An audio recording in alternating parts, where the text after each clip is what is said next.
Nós estamos hoje estudando a nossa 9ª lição dessa revista abençoada. O título da revista é Triunfando sobre as Batalhas e Adversidades da Vida. Uma revista que foi preparada para nos ajudar, nos auxiliar nas nossas lutas diárias, principalmente nesses últimos tempos de pandemia. E com a pandemia, muitas outras coisas foram se acarretando. A pandemia, ela é uma doença, por causa de uma doença, de uma contaminação mundial, e ela trouxe junto distúrbios econômicos, sociais, financeiros. Trouxe cerceamento, trouxe tristezas, separações, despedidas. Então essa revista ela foi feita pensando nisso e para nos auxiliar, vendo exemplos de personagens, de outras pessoas triunfando, mesmo em dificuldades. Ela foi feita para isso. E hoje, em especial, nós vamos estudar o tema A Suficiência de Cristo em meio às dificuldades. A suficiência de Cristo. Cristo é suficiente. Uma coisa suficiente quer dizer que ela é completa e ela atende a todos os requisitos, a todas as necessidades, em todos os momentos, em todas as áreas. E é Cristo que é suficiente. Nós não somos. Independente de talentos, independente de poder econômico, o mais rico que vive hoje sobre a terra não é suficiente, ele não é autossuficiente, ele não consegue atender a todas as suas necessidades. Haja visto muitas pessoas poderosas economicamente falando, simplesmente estão morrendo, ou desesperados, depressivos. Então, suficiente é só o nosso Deus. Amém? Deixa eu ver esse negocinho aqui.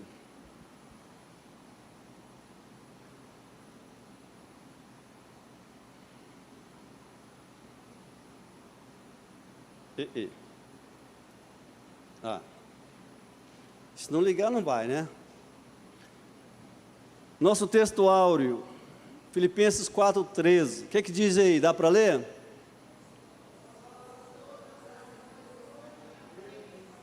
Você de casa está vendo no telão também. Posso todas as coisas naquele que me fortalece. E nós usamos muito esse versículo, às vezes como chavão. Mas quem é que falou isso? Quem foi? O apóstolo Paulo. E eu poderia perguntar, em que circunstâncias? Quem já teve a oportunidade de ler o livro a cartinha de Paulo aos Filipenses, principalmente essa semana, quem teve a curiosidade de dar uma olhada, você deve ter percebido que ele escreveu esse versículo depois de ter escrito outros que fala das suas lutas, dos extremos que ele passou. Depois de ter aprendido a viver contente em quaisquer situações, depois de ter sido treinado, ter passado pelo fogo, ter passado pela bonança, pela escassez, depois de ter passado por todo tipo de provações e permanecido firme, ele então fala esse versículo: agora, depois de treinado, experimentado, depois de ter sido moldado, agora eu posso dizer, eu posso todas as coisas naquele que me fortalece. Falar isso simplesmente porque achamos o versículo bonito não faz muito sentido. Em Cristo somos fortalecidos e capacitados a vencer as adversidades do tempo presente. Essa é a mensagem de hoje. Se você levar daqui isso gravado no seu coração, se você em casa receber essa verdade, já valeu nosso encontro hoje de manhã. Em Cristo, porque Cristo pode todas as coisas, Ele é todo poderoso, não podemos esquecer jamais disso. Ele está em todos os lugares, Ele é onipresente, Ele sabe de todas as coisas, sabe tudo sobre você e sobre a sua situação, tanto emocional, física, mental, financeira, e Ele pode todas as coisas, Ele pode contornar, Ele pode resolver, Ele pode transformar tudo.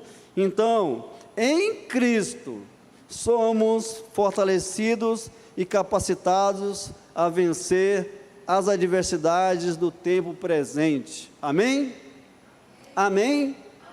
Glória a Deus.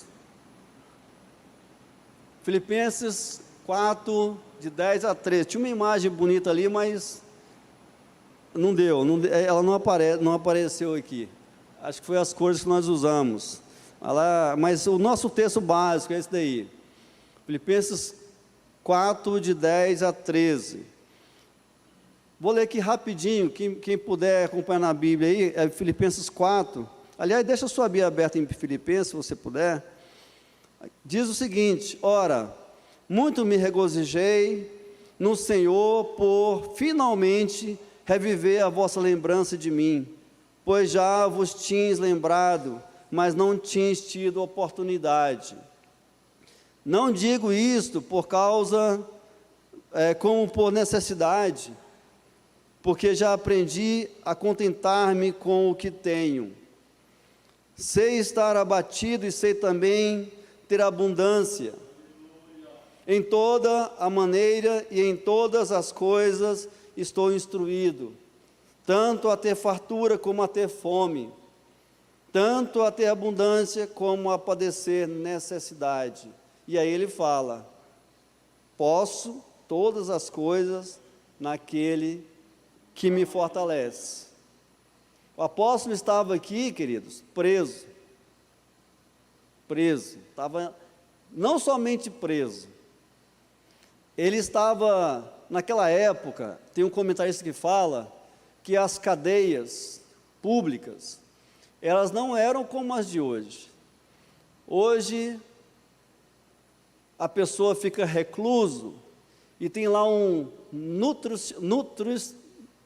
nutricionista, que vai definir o cardápio dos presos para que eles permaneçam saudáveis. E tem enfermaria, tem camas, tem todo o cuidado, os cuidados básicos são preservados, são mantidos. Muito justo isso. Na época lá, as cadeias não forneciam alimento, não fornecia medicamento, não tinha esse tipo de, entre aspas, mordomia. Então, o sujeito era preso, ele tinha que se manter na prisão. E Paulo, ele nunca quis ser pesado a ninguém, mesmo sendo um dos maiores missionários que a terra já conheceu, ele se mantinha, ele tinha uma profissão, ele era fazedor de tendas.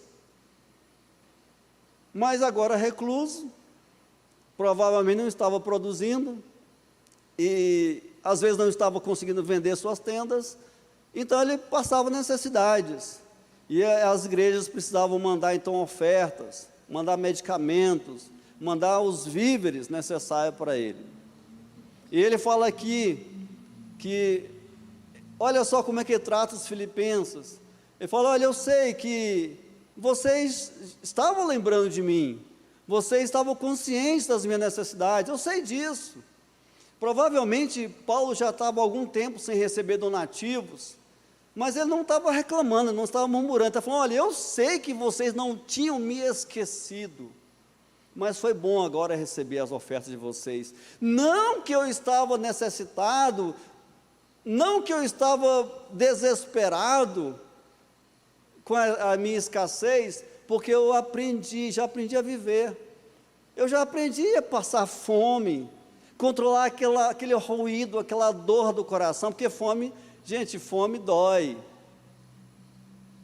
Provavelmente que ninguém passou fome, talvez alguém que esteja nos assistindo, Brasil afora, já passou ou esteja passando por isso.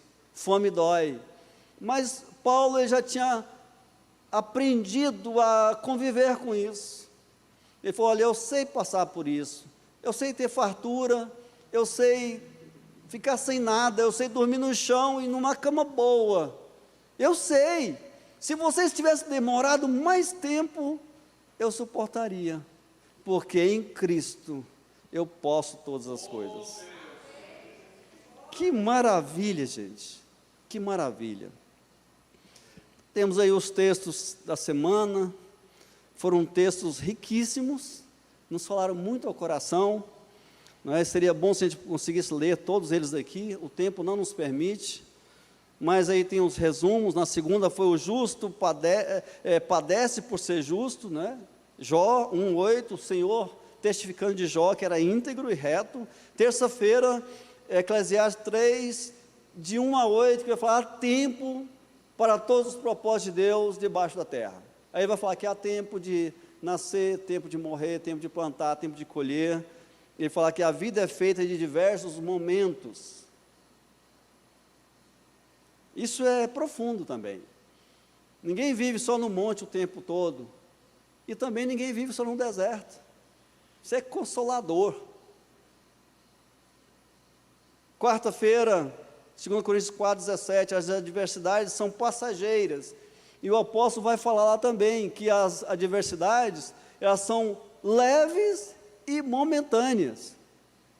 Para chegar a falar isso, estando preso, tendo apanhado, tinha acabado de ser chicoteado, é preciso ter uma intimidade, é preciso ter uma proximidade muito grande do Senhor, porque há dificuldades, há UTIs, há enfermidades, há crises, há escassez que parece que dura uma eternidade, mas ele fala que as adversidades são passageiras, né? Não atentando, porque a visão dele não era só nas coisas que se veem, sim nas coisas invisíveis. Quinta-feira, somos convocados a nos alegrar no Senhor. Filipenses 2:18, né? Mesmo passando pelo vale da sombra da morte, mesmo em dificuldades, mesmo em cadeias, mesmo em meio a uma pandemia e em todas as consequências que ela nos trouxe. Sexta-feira, Filipenses 4:11, Cristo é suficiente para nossa vida. Ele vai dizer lá: eu aprendi. E o texto vai nos remeter ao pensamento de um ato continuado, sabe, é de fé em fé. Eu fui treinado, um atleta para ganhar uma medalha olímpica, como nós estamos vendo lá, né? Para chegar a ser aí, Dan, o que é que você é lá? Quanto? Quando chegar para chegar no 5º grau de jiu-jitsu, igual aqui o pastor Evans, tem um caminho a ser perseguido. É preciso ir aprendendo e galgando, e apanhando muito, e às vezes sofrendo, mas dizer: eu aprendi, e agora Cristo é suficiente, eu aprendi isso. E no sábado, Deus supre as nossas necessidades, Filipenses 4:19. ele supre não só as nossas necessidades, mas o texto fala que todas as nossas necessidades, sejam elas físicas, mentais, emocionais, financeiras, espirituais, e você pode enumerar aí. Tudo que você pensar, o Senhor é capaz de suprir, e com abundância, e com fartura. Amém, queridos? Amém. Já estudamos a lição, podemos fechar e ir embora, chamar o pastor Ivanildo para cantarmos aqui, orar uns hinos aqui e ir embora. Esta é a mensagem de hoje de manhã.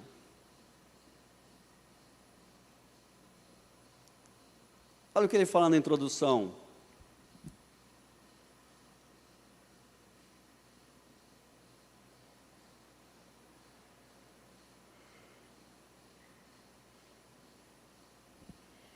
É diante das adversidades que o verdadeiro cristão tem um entendimento mais amplo sobre o que é essencial e indispensável para a sua vida, bem como uma excelente oportunidade de testemunho para edificar outros. Mas olha o que ele fala aqui. É diante das adversidades que o verdadeiro. Quando a gente está lendo algum autor, seja qual for, e principalmente na Bíblia, que nós vemos algumas afirmativas, algumas palavras, que tem um sentido de condição, não é? Nós precisamos analisar, porque existe um antônimo disso, não é? Então, se ele se preocupou em dizer aqui, ó, que diante das adversidades, que o verdadeiro cristão, isso quer dizer que nem todos são verdadeiros. Como assim? É meio cristão? Não é? E aí nós lembramos de quadro de arte, numa galeria, num museu, existem os quadros lá pintados pelos grandes pintores, os grandes nomes das artes, né? Por exemplo, Van Gogh, quem mais? Picasso, quem mais? Quem pintou a Mona Lisa lá? Quem foi que pintou a Mona Lisa? E Monet e outros mais. Eles se inspiraram em algum fato, em algum momento, e esboçaram lá aquela arte. E existem quadros valiosíssimos, milhões de dólares, não é? E nós temos quadros aqui também de pintores goianos, e eu tenho um lá na minha sala, que ganhei de presente, tenho o maior carinho com aquele quadro. Eles pintaram ali, são verdadeiros, mas porque são valiosíssimos, algumas pessoas se atrevem a falsificar. Mas quando eles são descobertos, eles vão para o fogo. Esses quadros piratas, quando eles são descobertos, essas réplicas, eles vão para o fogo. Porque a verdade, ela permanece, a mentira ela tem perna curta, ela não se sustenta. Não é verdade? Eu creio que a maioria dos cristãos, são salvos, realmente tiveram encontro com o Senhor, mas nem todos vivem uma vida verdadeira, nem todos buscam realmente serem parecidos com Cristo, nem todos desenvolvem a sua salvação, nem todos querem chegar à estatura de varão perfeito. Às vezes são verdadeiros, mas denorex, de novo, né? Aquela palavra, de novo, né? Alguém falou aqui esses dias sobre o denorex. Só que o caso e não parece, né? Mas o verdadeiro cristão, gente, como Paulo, ele esboça nessa carta, ele tem um entendimento mais amplo sobre o essencial e indispensável na sua vida. Todas as coisas vão cooperar para o bem daqueles que amam a Deus, porque o coração dele é verdadeiro, é sensível,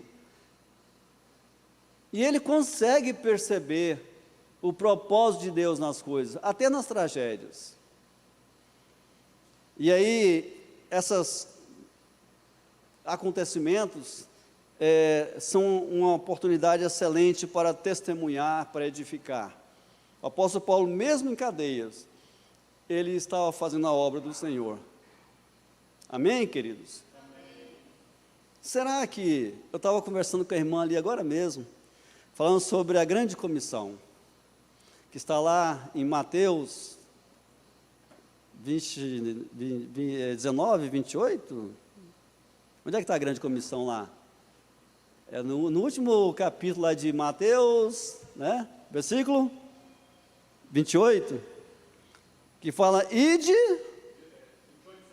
28, 19, né? Ide por todo mundo mas no original, queridos, está escrito, e indo, enquanto vades, enquanto está lá dando aula para os seus alunos de música, enquanto está lá, Geraldo, operando lá na empresa, enquanto está lá com seus alunos na escola, no consultório, né, no mercado, ou lá fazendo as suas artes, advogando, e assim eu podia falar de cada um.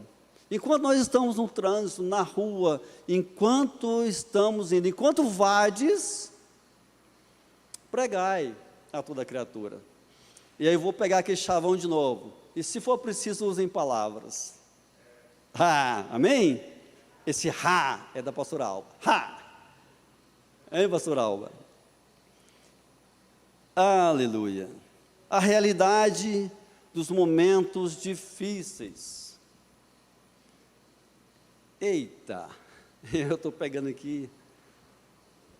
Queridos, quando nós pegamos esse tópico, 1.1, que vai falar da realidade dos momentos difíceis, o 1.1 vai falar resultado da realidade do pecado.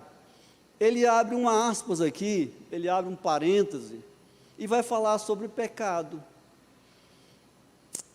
E eu entendi o porquê disso. É porque o pecado é a origem de tudo isso.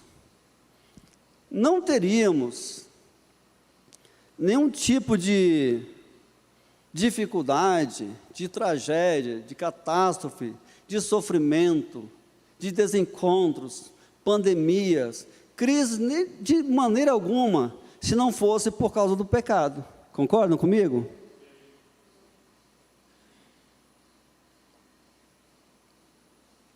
E aqui eu resolvi pegar um tempo maior nesse 1.1 aqui, que eu creio que é a base dos nossos estudos, e trouxe um anexo aqui.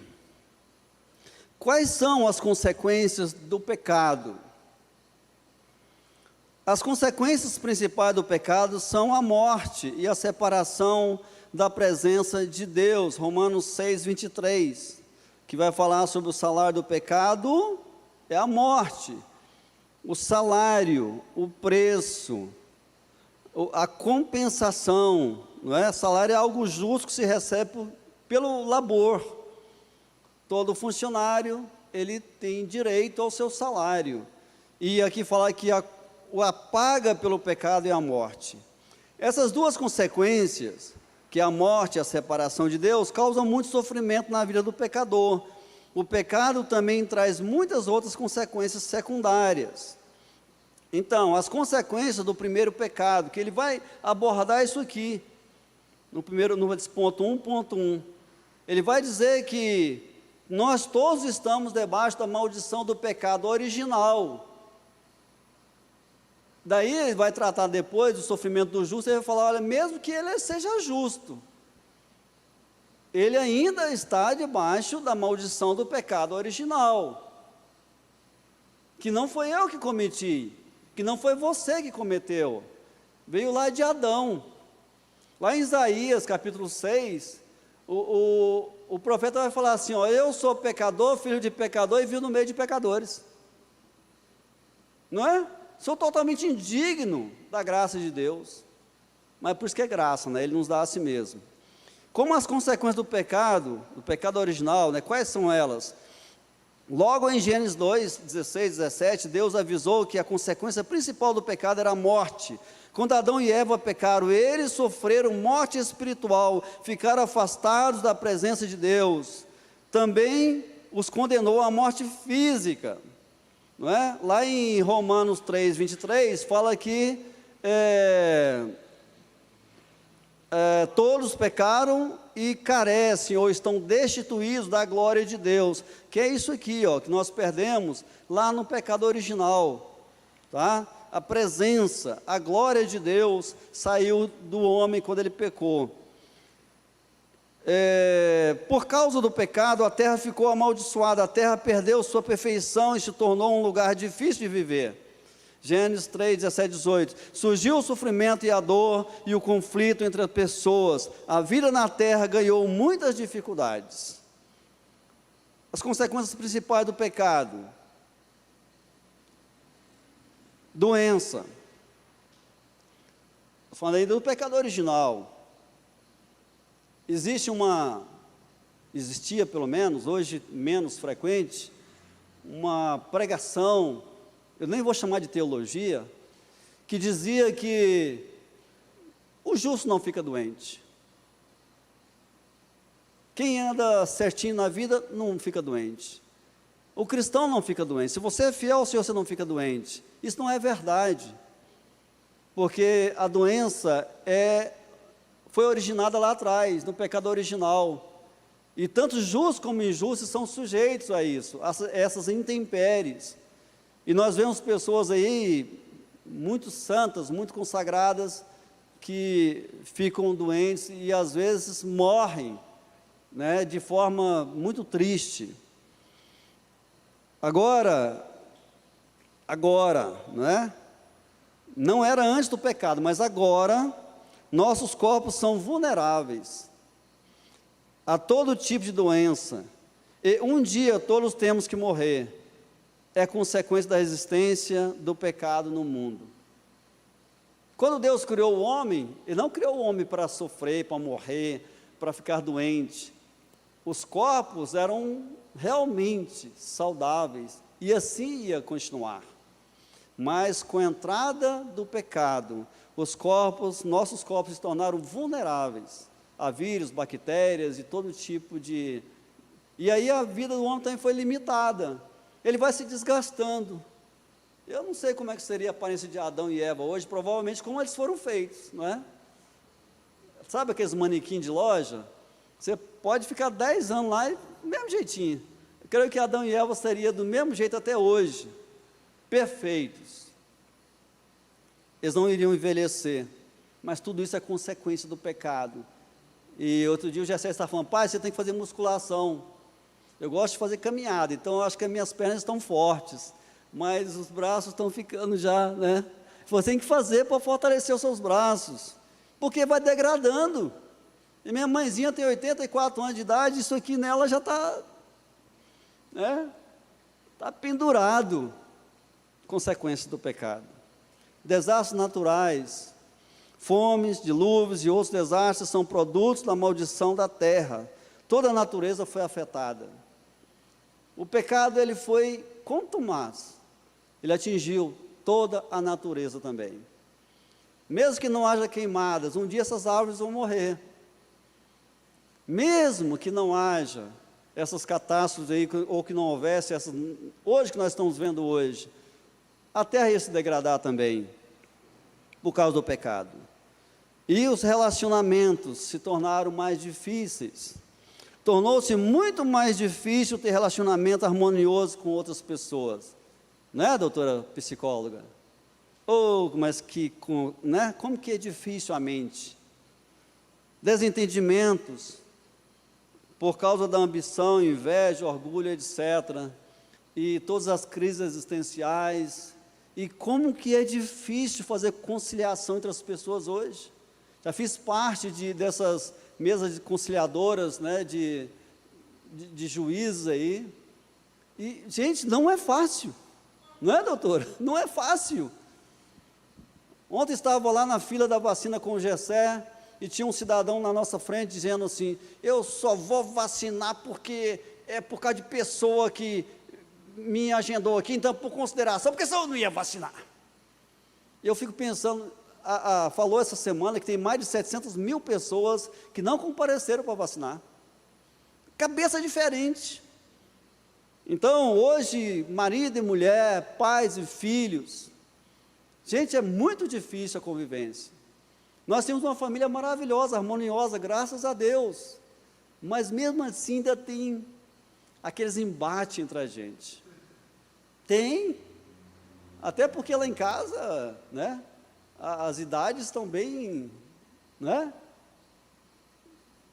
bem diferentes, então os meus valores e os deles nem sempre são os mesmos. E o pecado fez isso. Não é? Esse é o pecado original, consequência individual do pecado. Cada pessoa também sofre as consequências do seu próprio pecado. Algumas consequências do pecado podem ser culpa. A culpa corrói a vida sem oferecer uma solução. A pessoa se condena, mas não sabe como mudar a vida, ou de mudar de vida. Sabe que está errada, mas não consegue fazer diferente. Fica refém de situações que não aprova e que não a satisfaz, mas não consegue sair. O inimigo, outro dia nós estávamos aqui, me parece que num culto de oração, aqui na frente, alguém falou assim: o inimigo leva, ele propicia, ele facilita, ele conduz a pessoa ao pecado, na maioria das vezes, e depois ele mesmo aponta o dedo e torna aquela pessoa infeliz, e a pessoa está presa, como diz o texto lá, no laço do passarinheiro, e quanto mais ele mexe, mais ele se enrosca. Ele sabe que está pecado, está em pecado, ele sabe que está errado. Quantas vezes, ontem mesmo estava aconselhando um casal, lá do interior, e a esposa falou: eu sei que eu estou errada, mas eu não consigo fazer diferente. Eu sempre pego aqui um ponto fraco dele. E aí eles estavam separados de cama, já, aquela crise. Mas eu sei que eu estou errada, mas eu não consigo mudar. Incrível. Outro dia eu fui acompanhar alguém que estava indo para se internar por causa da dependência química. E a pessoa estava em abstinência e estava tremendo, precisando de uma dose daquela droga, daquele... Eu não quero, mas o corpo falava, eu quero. Eu não quero, mas o corpo falava, eu quero. Que luta, gente. O pecado também individual, ele traz uma coisa chamada falta de sensibilidade ou cauterização, que é o contrário da culpa. A culpa, quando você ouve uma palavra, um conselho, uma oração, uma música, ela te toca e muitas vezes te leva até o arrependimento. Mas a cauterização, ela faz com que a pessoa fique totalmente insensível. Ela se acostuma com a situação e com o pecado. A pessoa perde noção de certo e errado e continua pecando sem entender as consequências. Na maioria das vezes, só é acordada com uma catástrofe. Deus nos ama tanto que às vezes Ele quebra a nossa coxa para que a gente pare de brigar com Ele. Lembra de Jacó? E finalmente, só para a gente concluir essa primeira parte, a humilhação. O pecado leva à desgraça dos arrogantes e orgulhosos, que insistem nele, né? Que não se arrependem. A gente vê muitas pessoas humilhadas, às vezes debaixo de bancos e praças, às vezes vivendo sem a mínima dignidade, porque a intenção do diabo é levar a humanidade a não só viver longe da glória de Deus, mas viver lá no fundo do poço. Essa é a intenção do inimigo. E o pecado tem esse poder. e as pessoas vão degradando, degradando, degradando, até chegar ao ponto de parecer uma coisa qualquer e não um ser humano. E nós vemos isso o tempo todo ao nosso derredor, ao nosso redor também. Nós estamos acompanhando sempre a Missão Vida, lá em Cocalzinho, e a missão, ela trabalha com homens em situação de rua, e tem muitos vídeos do antes e do depois. Aqueles homens chegam na missão realmente mortos em seus delitos e pecados, destruídos completamente, autoestima lá embaixo, aparência física, sem dentição, sem nada. Mas depois do tratamento, que dura lá em torno de 9 meses, eles saem de terno e gravata, eles já saem empregados, eles já saem restituídos à família, e a maioria deles estão se recuperando. Mas o inimigo deixa a pessoa lá embaixo, não é? Amém, queridos? Eu creio que essa é a base, e a justificativa, é o motivo de tantas catástrofes, tantas desgraças, de tanto sofrimento, de tudo que está acontecendo, até dessa questão lá em Brasília, não é? Aquela dificuldade de se conciliar, o conflito de interesse, você é eleito para o bem da nação, pelo povo, com o povo e para o povo, e depois isso muda completamente, e tem lá 620 senadores, deputados, aquele tanto de gente lá, e cada um com uma cabeça diferente, e eles não se entendem, e acaba que muita gente sofre com isso. Tudo isso, gente, é consequência do pecado. Tudo isso é consequência do pecado. Agora nós vamos passar aqui rapidão para os outros pontos desse primeiro item. 1.2, há calamidades, há dias de calamidades e aflições. E o escritor da revista, ele vai pegar alguns personagens, ele vai pegar Jó, Asaf, o próprio Paulo e Jesus. E ele vai discorrer um pouco sobre a grande pergunta, e nós já até falamos sobre isso aqui agora. Por que o justo sofre?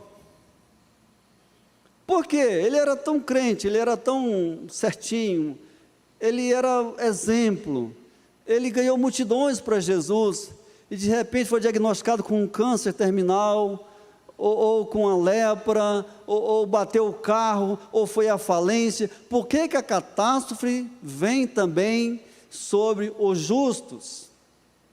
E aí ele vai pegar o exemplo de Jó.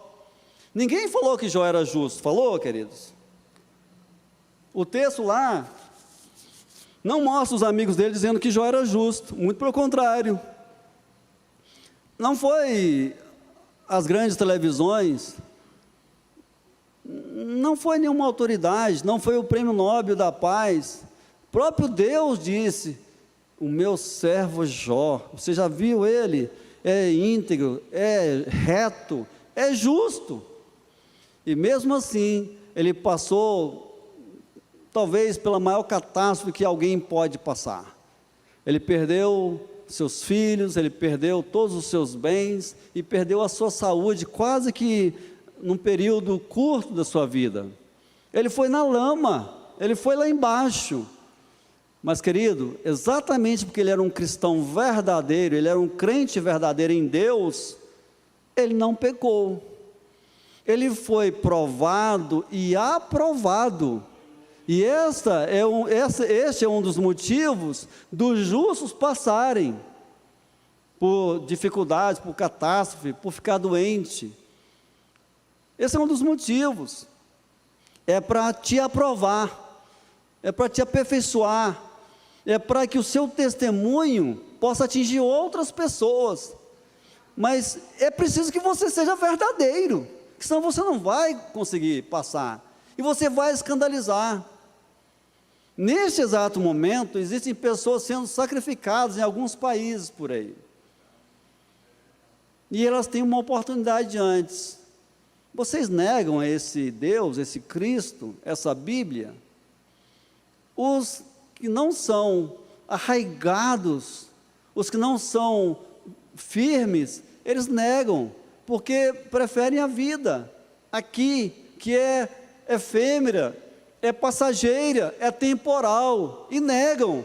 E outros dizem: graças a Deus, porque eu sou digno de morrer por esse meu Deus, e aí perdem o pescoço. Então as provas não são castigo porque você cometeu um erro ou outro, elas vêm lá do pecado original, e hoje elas são usadas para te fortalecer.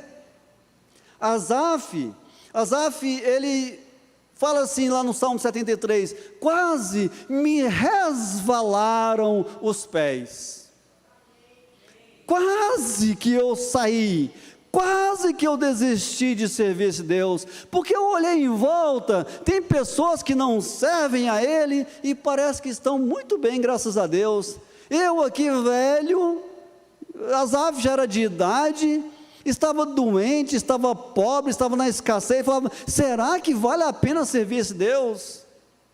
E aí depois o versículo vai dizer assim: até que eu entrei no templo, até que eu entrei na presença dele, e ele me mostrou o fim dos que não servem e dos que servem, e ele me mostrou que essa vida passa como uma noite, e que a eternidade que me espera compensa tudo isso.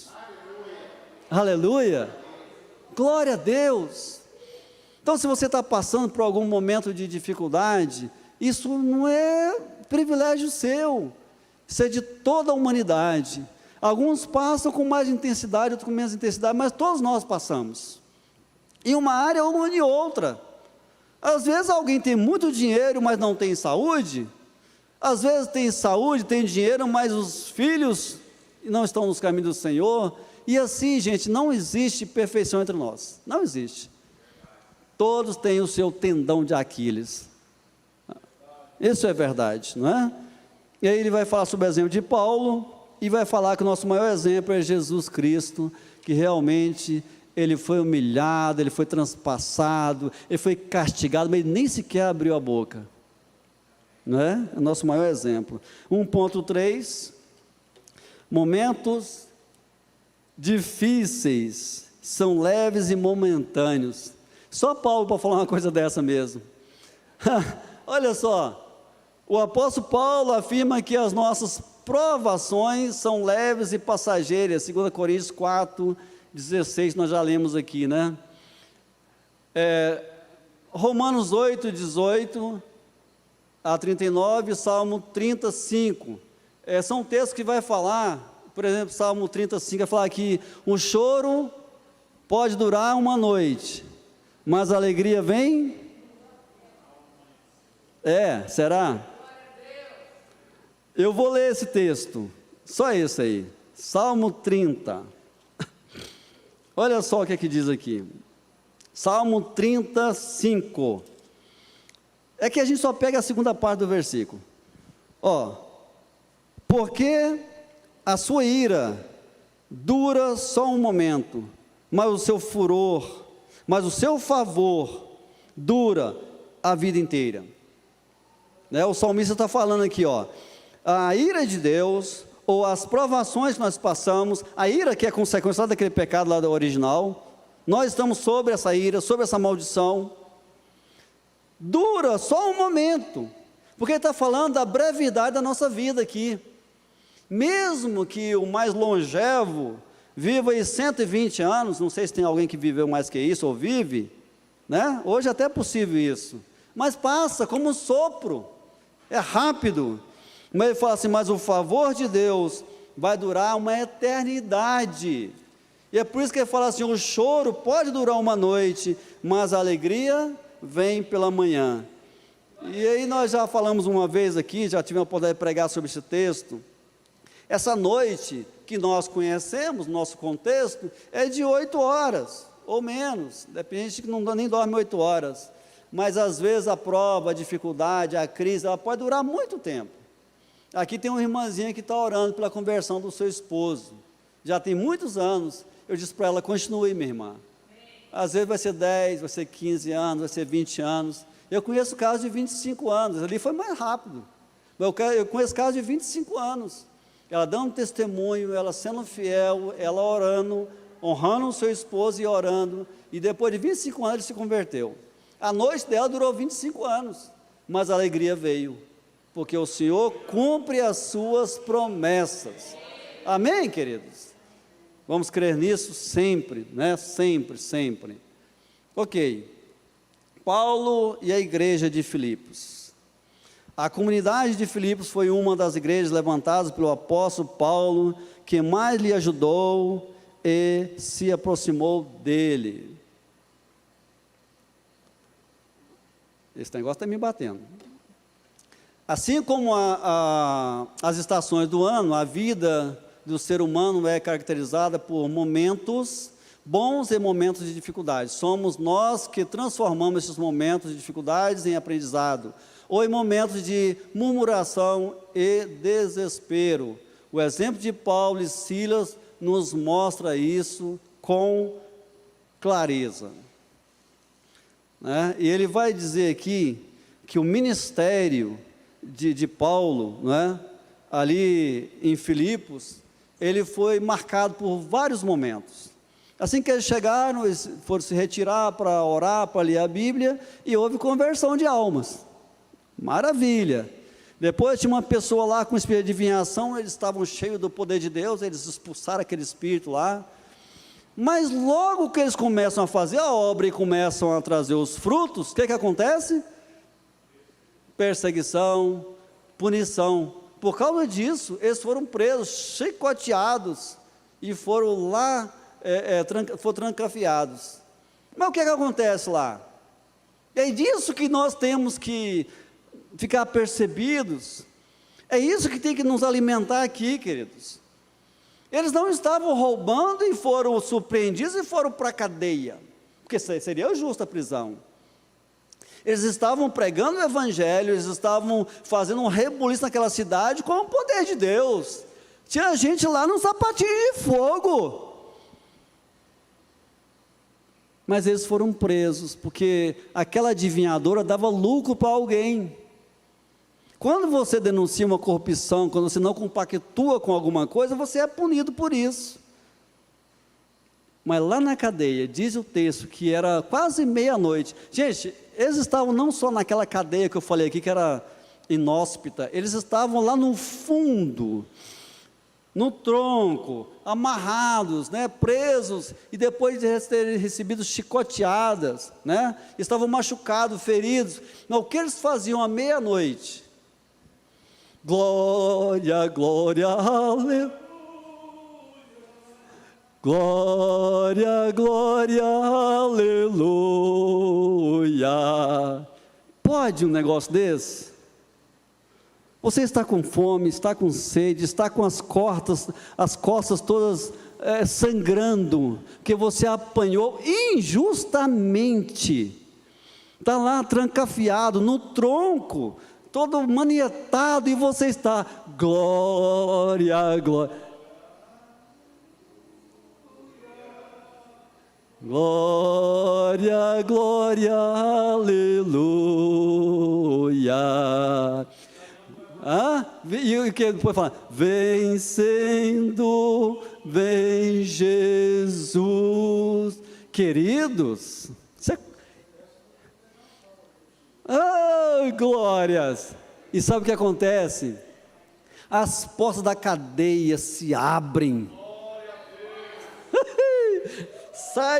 Sai as amarras, sai as algemas, eles ficam livres. E aconteceu algo que eu nunca vi pregar aqui. Mas Deus me mostrou outro mistério aqui nesse texto. Irmãos, todas as portas se abriram da cadeia, todo mundo perdeu suas algemas, mas ninguém fugiu. O poder de Deus segurou aquele povo ali. Vocês já pensaram nisso? A contrição, o impacto ele foi tão grande, porque, queridos, Paulo e Silas eram justos, inocentes, mas ali tinha todo tipo de bandido, Tinha preso e todo tipo de bandido naquela cadeia, mas eles também foram impactados pelo poder de Deus. Ninguém fugiu. Ninguém fugiu. Chega um momento que o carcereiro acorda, e naquela época quem era carcereiro, quem estava guardando ali, se acontecesse um negócio de alguém escapulir, se alguém fugir, matava o guarda. E ele falou, antes que me peguem, eu já vou logo me suicidar. Paulo falou, epa, não precisa fazer isso, está todo mundo aqui. Deus estava segurando aquele povo, Evans. Ninguém fugiu, nem os bandidos. O Espírito Santo tem poder. Ele tem poder. E Ele não age só nos nossos corações não, gente. Ele age no mundo. Ele pode parar o tempo, Ele pode frear o sol, Ele pode ir lá no Congresso, Ele pode ir lá no STF. É por isso nós temos que orar. O Espírito Santo pode agir. E aí o carcereiro simplesmente se converte, aceita Jesus, é batizado. O verdadeiro crente faz diferença até quando está preso. Oh Deus, aleluia, né?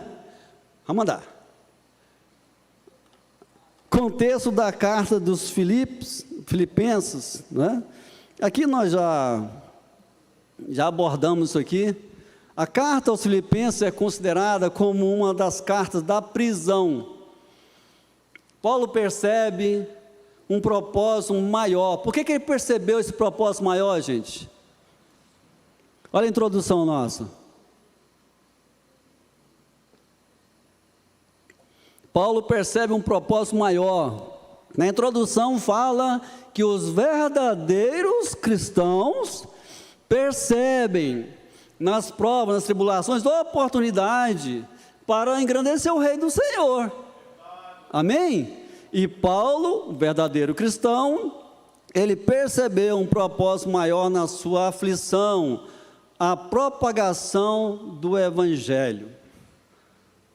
Não entendemos muitas vezes os sofrimentos e as adversidades, mas certamente Deus tem um propósito maior para todas as coisas.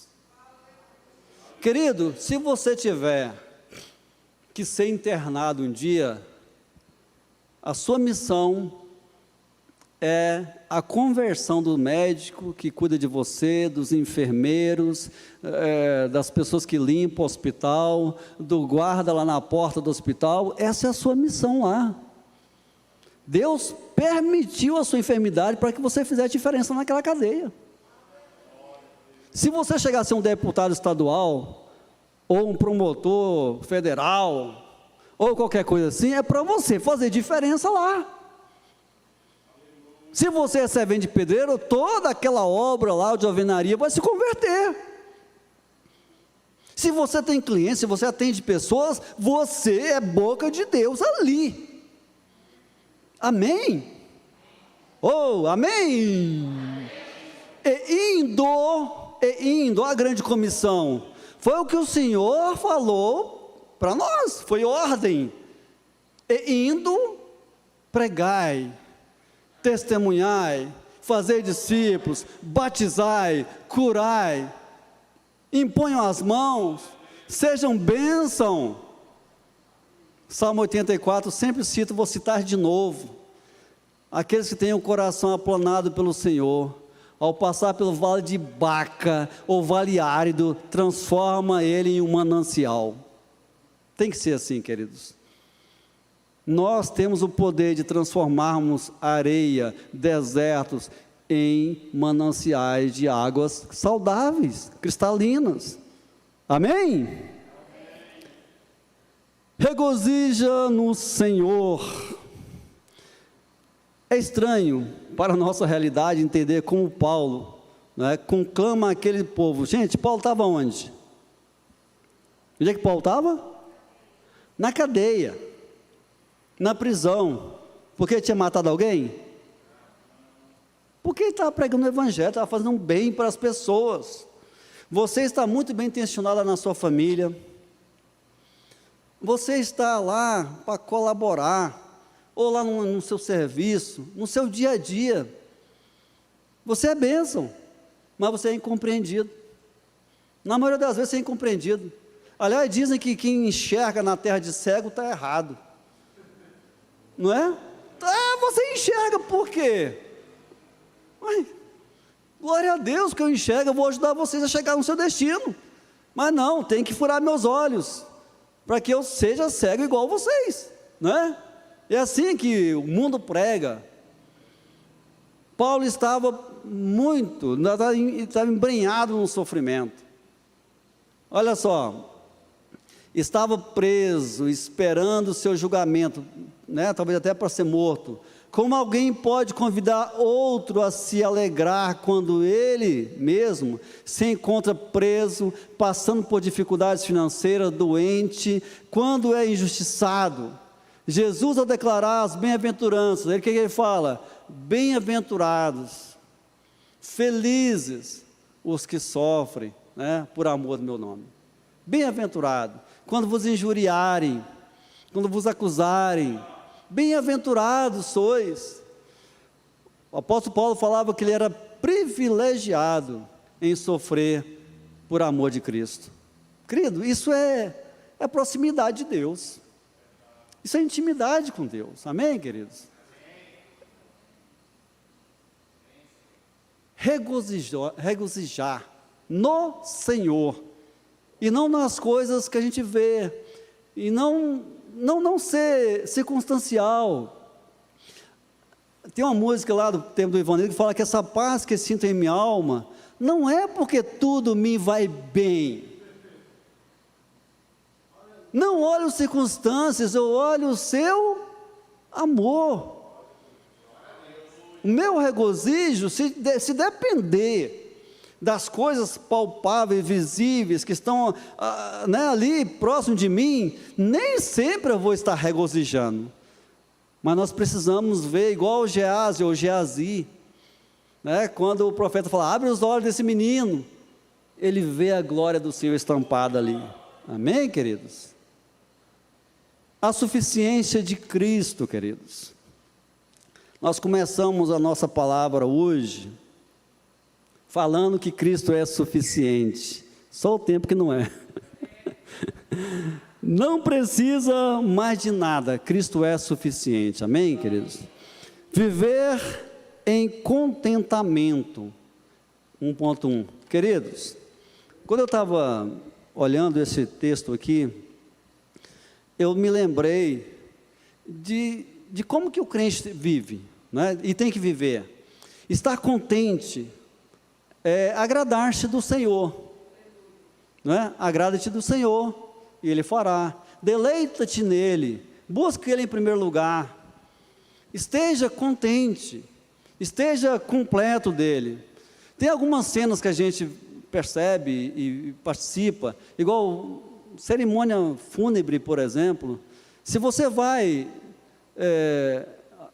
presenciar um velório, um sepultamento de uma pessoa, né, que foi cristã a vida toda, que a família toda é cristã, queridos, há tristeza, há dor, mas tem um contentamento, tem uma paz, tem algo ali subliminar, uma coisa fantástica. Não há desespero enquanto há em outros, porque ali há esperança, não é?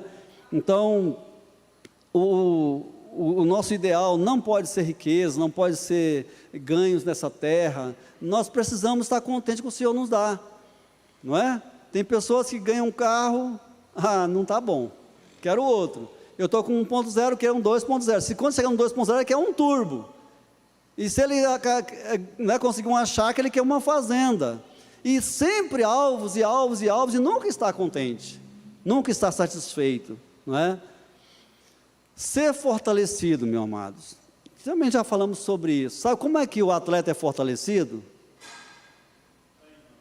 Treinando, estou precisando fazer músculo. Ai, já doeu, né?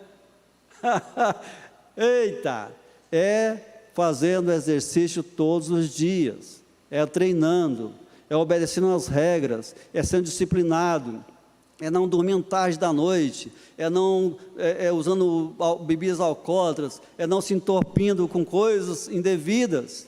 Assim nós vamos estar fortalecidos, e quem está fortalecido está preparado para os embates da vida, para as guerras do dia a dia. Queridos, ainda sobre ser fortalecido, eu vou falar para você que está aqui. Quem está aqui normalmente não é quem tem que ouvir isso.